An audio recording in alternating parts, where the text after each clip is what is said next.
premier comedian in studio, Christopher Titus. A premier comedian. I heard that too. The lower level. We have a third-tier comedian in this morning.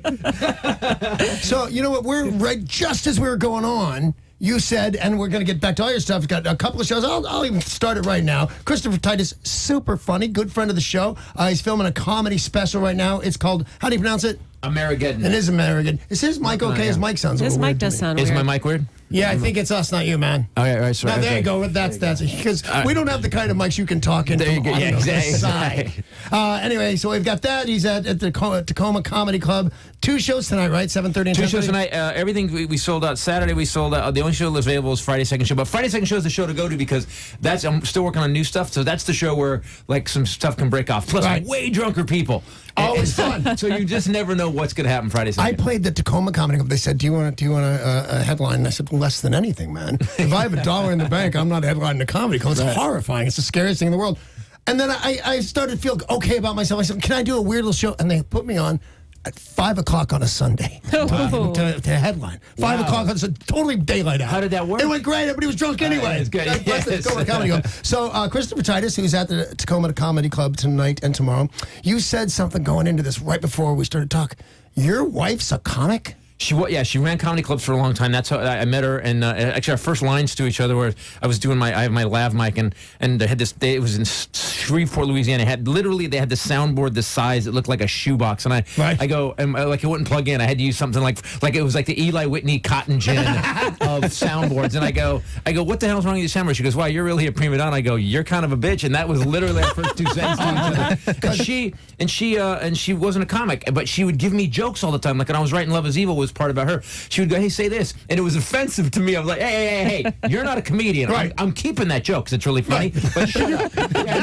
You're not funny. Yeah, you're not funny. Because I will tell you, I couldn't live with the competition. I married the least funny woman I could find. That was my only... Last time, not this time. No, this time. She's not writing jokes right now. Amy, are you kidding? That's really self-aware of you. You're like, no. Not a chance, man. So what happened was that she's really smart, and so I started telling her, I said, like, you got to do comedy. And she goes, I don't want to do comedy. I'll just keep giving you jokes. And I said, no. I go, I'm offended by that, number one, because I can write my own jokes. And she started writing comedy. She wrote this 2-hour-long show called Pajamas and Other Things I'm at War With. And then she wouldn't do it. She wouldn't get on stage. And I had this weird thing, like, if you won't back yourself up, how the hell are you going to back me up? I'm with you. I get that thing where I'm like, hey, and we were going to break it. It was bugging me. It was really like ripping into my soul. Like, you have all this funny, and you got one of the best coaches, and you're not going to do it. So I went and I entered her in a comedy competition, and then came home and told her. I said, by the way, you're in the Ice House comedy competition next month. And she flipped out, dude. Here's where I knew she was going to be a comic. She goes, what? You can't just do that? She starts yelling at me, and then she got to the end of the argument. She goes, when is it? And I was like, boom! Got you.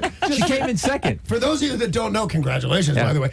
That's not just some comedy club somewhere at the Ice House. Yeah, no, it's real. It's real. Yeah, it's a big deal. That was her first time doing stand-up is at the Ice House? Yeah, she's really smart. She got 2 college degrees. She didn't do what a lot of comics do, where she didn't go, look, I don't do dirty stuff in a sense. Like, I'll do edgy stuff. Like, I'm going into some place where I'm going to get my butt kicked. I have no problem getting people mad, but, but I'm not going to do anything. Look, if Red Fox did it in 61 better, then why the hell would I even attempt it? There's 2 really funny dirty guys. I think it's Jim Norton and Dave Attell. That's the only 2 guys that I can watch and go, that's inventive. But everyone else is just doing dirty for dirty's sake. And so she never did that. In fact, one of her bits was... Not to disagree, but I find Attell filthy. Funny. Yeah, but his right turns are so good. Like the joke, right? Like as a guy who loves comedy, the right turns are so hard. You're like, wow, how did you come up with that? And how did you have the balls to say it? Yeah, sometimes I got stuff I know is funny, but I'm not saying it. All right, now we got a new movie coming out. New movie coming out. Special Unit. Took me 10 years to get it made. Due to the Fairness and Disabilities Act, the LAPD has to hire 4 handicapped undercover detectives, and I play Nick Nolte's mugshot, pretty much. Oh, man, well said. Because we looked it up real quick to see what it said, and we have an idea. But the Nick Nolte's mugshot. Yeah, I'm the worst cop in LA, and we filmed it, and I directed it, and I raised the money for it, and because nobody would touch it. It was because we use real disabled actors. Because Hollywood's great when it comes to we love the disabled up until you want to put them in a movie, and then they're like, oh, that's just not going to work for us, And so I wanted to write a movie because I have friends that are disabled. They weren't in a movie where they were like a sage Yoda in a wheelchair, or he was a special little hero. And so they're these kind of a-hole disabled people who have tried, they've done every test they could to get on the police force, and the police force keeps screwing them, and they're finally mad, and they've sued. The ACLU has sued, and my captain just gives it to me. Billy Gardell's in it. Billy Gardell, by the way, nice. plays. He is Big fan, Billy Gardell. He's a police captain. He is 3 seconds from aneurysm the whole movie, man. It is so funny. And this is going to be in theaters. I don't know. Distribution going. It's definitely going to be on. You'll be seeing it on iTunes on October 11th. Oh, You know what's super. funny about life We've is got even more people to watch it. if you want distribution for a film, the best place to do it is Cannes. Can you see Titus and Con picture? No, there's 4 cops in wheelchairs. It's hysterical. But I'm betting money we will see it. It's like sending a drunk Tony Robbins to amongst the French. Get him out of here. It's terrible. Get him out of here. He is loud, obnoxious, and his head is huge. All right, this is something I was querying about you before you got here. And how many comedy specials? You're taping one now? This is my 8th. No, I'm actually finished writing. That's why I'm in the club. So until we'll start going to theaters later in the year. But I'm breaking it. I got a new 90 minutes. This is my 8th 90-minute comedy special. That's my question. Let's say I think I'm funny enough to get a special. And I do. Yeah. So there. Right, there you go. A special. Then I'm done. I got 7 has-been jokes. I got, hey, I punched a transvestite joke. And when I say goodnight, Just your rehab chunk. I got my your rehab chunk. You It's remember Greg amazing. Brady in rehab? Funny as hell. But once I'm done, I'm done. How do you write the next one? Fear and they see when you desperation, watch Danny. them. It's a lot of fear and desperation. When you watch them, they go, well, you feel like that's it. That's as clever as that guy. Because I'm a big fan of yours. I really am. Oh, thanks, And man. you just want to watch, you go, well, he's screwed for the rest of his career. I hope he made money. It's no, my divorce did that. My took all my money. I just, Carlin did 14 specials and 21 albums, and I think nobody's playing that game anymore. Right. And I got to see him a couple times, and I got to meet him once, and You realize you're talking about Carlin, though. I'm asking you. So you keep set yourself in that company? No. I don't think. I think of myself as that. I would no, not disagree. Like me and Jesus. No, yeah. Because there was a dude that when Jesus was alive was like, yeah, what's the big deal with Jesus? He goes up to Mary and he says, what's that guy got? Yeah, exactly. He's just always those a-holes. Like, Jesus at the open mic. Yeah, he's funny. Sure, they're laughing and they're curing blindness. But I had a good set. This would be a great joke if you guys could see this. Well, what about him? I caught a fish this week. Thank you, ladies and gentlemen. But where is your new material coming from? Desperation. Desperation. What usually happens is some horrible nightmare will happen in my life, and then I'll write a 90-minute show about it. So, and if you look at it's gone personal, political, because usually the world is screwing up as my life gets better. I think my last special will be Titus's prostate cancer scare. They'll be like, that'll be, because I just wait for something to happen. I think it's my. You start with but it's my job. Why are you still doing radio? You've been doing radio since I've been a fetus. Why are you still doing? Because I think I'm in the ballpark as you are good at comedy. I really think I belong here. But I don't have to write 8 hours every day. But it's also what you do, though. So here's I think people get to this thing where it's what I do. Like, people that hate their jobs should stop doing that job. I agree. I love my job. I hate to travel. I hate getting up at 6 a.m. to get on a stupid airplane. I hate driving across country to do theaters. But man, please welcome and thank you. Good night. That moment right Super there nicely said. is the heroine of all heroines. And since you know what that is, I do. At both ends of that. I know exactly what that is. But I said, and we're talking with Christopher Titus, thank you very much, who is tonight and tomorrow night at the Tacoma Comedy Club. We're looking for his comedy special, Amerigeddon. Yeah, last night I got standing over, and it's all stuff. It's Amerigeddon. It's all about what's going on in the country right now. Let's go. And when will we see that? I don't know. It's going to be, it has to get done. Well, what happened? If he gets impeached, I don't know. You may see it quicker than I think. Well, as long as you brought up, what do you think? Do you think he makes the 4 years? No, I have a bet. I literally have $50 on it. I have $50 that he doesn't make it. It's too crazy. How do you screw up 2 times a day? Like, how do you mess up 165 times in 140 days? The only people happy are Charlie Sheen and Lindsay Lohan. And you, by the way. I was thinking, don't interrupt me saying I get it.